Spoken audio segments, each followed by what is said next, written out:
Tony Grossi, longtime Browns beat reporter, on the Browns, the reports that they really like Shedeur Sanders relative to pick number 2.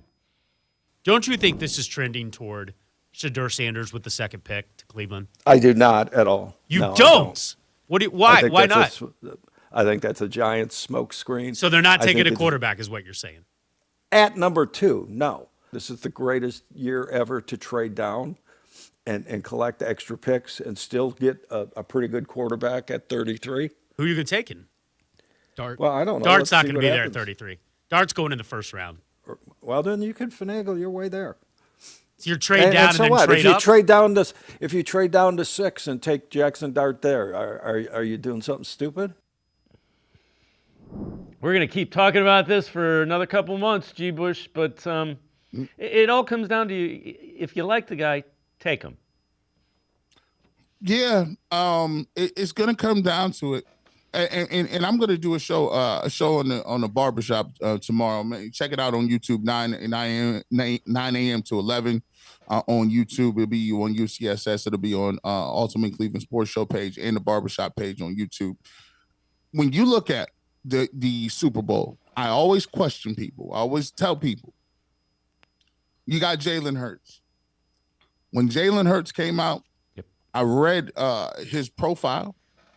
And the two things that they thought Jalen Hurts was a leader, and he was tough.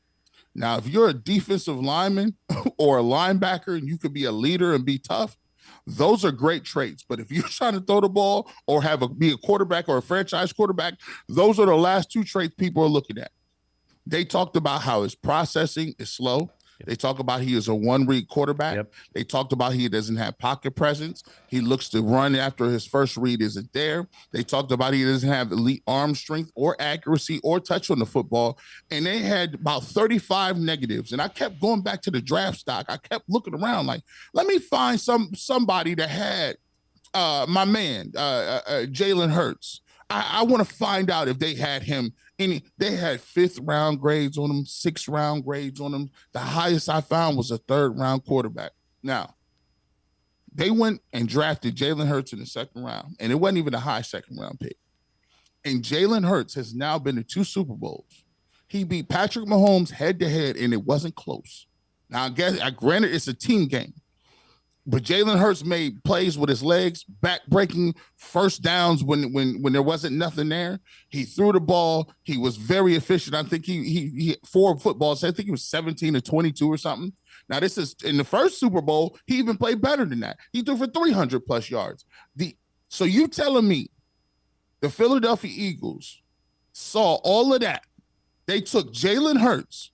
And now that man has been to 2 Super Bowls and is a Super Bowl MVP, and they won the Super Bowl. I tell all Browns fans this.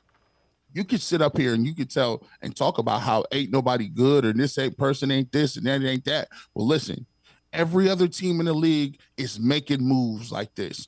Hey, listen, Brock Purdy, Trey Lance, you see what the 49ers did. They kept swinging until they got it. And Cleveland Browns, you're going to have to, at one point in time, take a swing at the fence. If it's Shedeur Sanders or it's Jackson Dart or if it's Will Howard or whoever it has to be, you have to get them and you have to get them and put them in the system and develop them. But guess what? If you miss this year, it still don't change nothing. You'll be right back next year, and we'll tell you to take another quarterback because that's where you are. That's how important it is. If you miss, you keep swinging at it. And if you like Shedeur Sanders, if you like Jackson Dart, heck, if you like Jalen Milroe, you got to get them. You got to develop them. But that's key to getting anywhere near that Lombardi trophy.